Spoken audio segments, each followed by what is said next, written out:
నేను గరిడేబుల్ section new లక్ష్య organisation ప్రపంచవ్యాప్తంగా మదర్స్ డే జరుగుతూ ఉంది. ఇది మొదట అమెరికాలో స్టార్ట్ అయిందనుకోవచ్చు. అంతకంటే ముందు ప్రతి సంవత్సరం మే 2వ ఆదివారం దీన్ని జరుపుతారు. సో దీన్ని 2వ ఆదివారం జరుపుతారు. ఇది 1908లో అన్నా జార్విస్ అనే వ్యక్తి ప్రారంభించారు. అమెరికా అధ్యక్షుడు 1911లో ఎవరైతే ఉన్నారో ఆ దేశ అధ్యక్షుడు వాళ్ళ అమ్మ మీద ప్రేమతోని దాన్ని అధికారికంగా అమెరికాకి సంబంధించి అధికారికంగా అనౌన్స్మెంట్ చేయడం జరిగింది. అమెరికా ఇదిగా అనౌన్స్మెంట్ చేసినటువంటి క్రమంలో కాలక్రమేణా అది ప్రపంచవ్యాప్తమైనటువంటి పరిస్థితిని కూడా మనం చూస్తూ ఉన్నాం. ఈ మదర్స్ డే రోజున పిల్లలు అంటే కొడుకులు కానీ బిడ్డలు కానీ అమ్మకి శుభాకాంక్షలు తెలియజేయటం, కేక్ కటింగ్లు చేయటం, అదేవిధంగా టైం స్పెండ్ చేయటం ఇలా చూస్తూ ఉన్నాం. ఇలా మాతృ దినోత్సవం అనేది మదర్స్ డే అనేది అది ఒక రోజుకు సంబంధించింది కాదు, అది 365 రోజులకు సంబంధించింది కానీ చెప్పదలుచుకున్నాను. సో ఎందుకంటే అమ్మ తన రక్తమాంసాలని పాటుగా తన తెలివిని తన ఎనర్జీని పాలిస్తే రక్తాన్ని పాలగా మార్చి పాలిస్తుంది. సో అమ్మ తన సౌందర్యాన్ని కూడా లెక్క చేయకుండా ఇవాళ రేపు చాలామంది మదర్స్ పిల్లలకి పాలు కూడా ఇవ్వట్లేదు. సో తన రక్తమాంసాలని తన అందాన్ని మొత్తం తన పిల్లలకి ఇస్తుంది, తన శక్తిని తన యావత్ జీవితాన్ని కూడా పిల్లల చదువుల కోసం నేను ఎరుగుదును. వాళ్ళ పిల్లల చదువుల కోసం ఇవాళ చార్టెడ్ అకౌంట్లు కానీ అడ్వకేట్లు కానీ కలెక్టర్లు కానీ డాక్టర్లు కానీ ఇంజనీర్లు కానీ వీళ్ళు అంత స్థాయికి ఎదిగారంటే వాళ్ళ మదర్ యొక్క నాకు తెలిసి మదర్ లేనటువంటి వాళ్ళ సంబంధం నాకు తెలియదులే కానీ మదర్ ఉన్నటువంటి వాళ్ళు 100కి 99% మంది వాళ్ళ తల్లి యొక్క పర్యవేక్షణలో వాళ్ళు చాలామంది నేను చాలామంది పేరెంట్స్ని చూస్తూ ఉన్నాను. నా సర్కిలే కాకుండా బయట సర్కిల్ చాలా అధ్యయనాలు జర్నల్స్లో అధ్యయనాలు చూసినప్పుడు ఒకటి మనకి స్పష్టంగా అర్థమవుతా ఉంది. ఇందులో ఏంటంటే వాళ్ళు చార్టెడ్ అకౌంట్ అయినా కలెక్టర్ అయినా ఎంఆర్ఓ అయినా ఆర్డీఓ అయినా లేకపోతే లాయర్ అయినా డాక్టర్ అయినా ఇంజనీర్ అయినా ఐఐటి అయినా ఇంకోటైనా వాళ్ళ మదరు యొక్క త్యాగం వాళ్ళ మదర్ యొక్క టైం స్పెండ్ మనకు కనిపిస్తుంటుంది. పిల్లల చదువుల కోసం, పిల్లల ప్రయోజకులు కావటం కోసం, పిల్లలు ఉన్నతమైనటువంటి శిఖరాలు వెళ్ళడం కోసం, పిల్లలు ఉన్నతంగా స్థిరపడటం కోసం వాళ్ళ పేరెంట్స్ ఇలా మనం చూస్తూ ఉన్నాం. వాళ్ళ పేరెంట్స్ ఏదైతే ఉన్నదో వాళ్ళ పేరెంట్స్కు కనీసం ఇంట్లో కేబుల్ టీవీ కూడా పెట్టకుండా కనీసం ఇంటర్నెట్ కూడా పెట్టకుండా ఇవాళ వెళుతున్నటువంటి పరిస్థితి మనం చూస్తున్నాం. ఈ సందర్భంగా అమ్మకి సంబంధించి మనం ఎంత చెప్పినా తక్కువే. అందుకోసం నేనేమంటున్నానంటే మదర్స్ డే అనేది అది కేవలం మే నెలలో వచ్చే 2వ ఆదివారానికి సంబంధించిందే కాదు.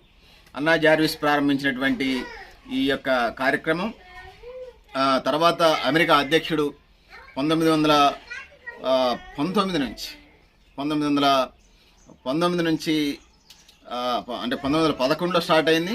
1919 నుంచి ఇది ఉడ్రో విల్సన్ అనుకుంటాను ఆ దేశ అధ్యక్షుడు వాళ్ళ అమ్మ మీద ప్రేమతోనే అది నేషనల్ లెవెల్ ఫెస్టివల్గా అనౌన్స్ చేయటం, దాని తర్వాత అది ఇంటర్నేషనల్ లెవెల్లో అంటే వరల్డ్ లెవెల్లో మదర్స్ డే నిర్వహించడం జరుగుతున్న పరిస్థితిని మనం చూస్తూ ఉన్నాం. సో అందుకోసం ప్రతి ఒక్క మదర్కి పిల్లల్ని ప్రేమ ఆప్యాయతలతోనే చూసే ప్రతి మదర్కి సంబంధించి ఈ యొక్క మదర్స్ డే శుభాకాంక్షలు చేస్తూ ఉన్నాం. దాంతో పాటు పేరెంట్స్ ఇలా మారుతున్న ఆధునిక కాలమాన పరిస్థితులకు సంబంధించి ఉన్నటువంటి పరిస్థితులను మనం చూసినప్పుడు ఇలా పేరెంట్స్ని ఇలా పిల్లలు అనాథాశ్రమాలు కాదు వృద్ధాశ్రమాల్లో వేస్తూ ఉన్నారు. అనుబంధాలు ఆత్మీయతలన్నీ మిస్ అవుతున్న పరిస్థితిని మనం చూస్తూ ఉన్నాం. ఇంకొక వైపు పిల్లలు ఉండగానే ఇంకొక ఇల్లీగల్ కాంటాక్ట్స్ పెట్టుకొని పిల్లల్ని వదిలేసిపోతూ ఉన్నారు. జంతువులు గంటున్నాయి, వాళ్ళు గంటున్నారు. సో ఇట్లా పరస్పర విరుద్ధమైనటువంటి పరిస్థితులు ఉన్నాయి. నాకు తెలిసి పిల్లల కోసం తమ జీవితాలను సర్వస్వం పణంగా పెట్టినటువంటి పేరెంట్స్ని నేను ఎరుగుదును. 100కి 95 నుంచి 99% మంది అలాంటి వాళ్ళు ఉన్నారు. ఒక 2 to 5% పిల్లలకు కాకుండా వాళ్ళ శారీరక సౌఖ్యాలు విలాసాలు వాళ్ళ జీవితాలే పణంగా ఉన్నటువంటి కొంతమంది పోను. మిగిలిన 100కి 95 నుంచి 98, 99% వాళ్ళ జీవితాలని పణంగా పెట్టి పనిచేసేటువంటి అమ్మలకి మదర్స్ డే శుభాకాంక్షలు. సో పిల్లలకు సంబంధించి నేను సలహాలు ఇవ్వదలుచుకున్నాను. మీరు పిల్లలతో ఎలా ఉన్నారు, మీరు అట్లా ఉంటారు. మీరు పిల్లల్ని తీసిపోయి హాస్టల్ వేస్తే మిమ్మల్ని తీసిపోయి వృద్ధాశ్రమాలు వేస్తున్నారు. ఈ పేరెంట్ మదర్ చిల్డ్రన్ రిలేషన్ అనేది అది సృష్టి ధర్మం, సృష్టి కార్యం. ఇది మనుషులకే కాకుండా యావత్ జీవరాశులకి అన్నిటికీ యావత్ సకల చరాచర జగత్తులో జీవరాశి అంతటికి సంబంధించి మాతృప్రేమ అనిర్వచనీయమైనది, తేనె కంటే తీయనది, పాల కంటే తెల్లనిది, వెన్న కంటే మెత్తనైనది, మృదువైనది, ఇంకా అనిర్వచనీయమైనది, నిర్వచనాలు చెప్పలేనటువంటిది అనేది ఈ సందర్భంగా తెలియజేసుకుంటూ మదర్స్ అందరికీ మదర్స్ డే శుభాకాంక్షలు తెలియజేసుకుంటూ సో ఒక జనరల్గా మనకి ఒక పిడికిలు తీసుకొని ఒక గుద్దితే ఒక 10 నుంచి 20 డెసిబుల్స్ పెయిన్ వస్తుంటుంది. కానీ పిల్లల్ని కనేటప్పుడు, ఆడపిల్ల కానీ మగపిల్ల కానీ పిల్లల్ని కనేటప్పుడు మదర్కి సంబంధించి ఒక గుద్దితే 10 డెసిబుల్స్ 20 డెసిబుల్స్ ఇదైతే అమ్మ పిల్లల్ని కనేటప్పుడు దానికంటే ఇంకొక 20 రెట్లు ఎక్కువ పెయిన్ అనిపిస్తుంటుంది.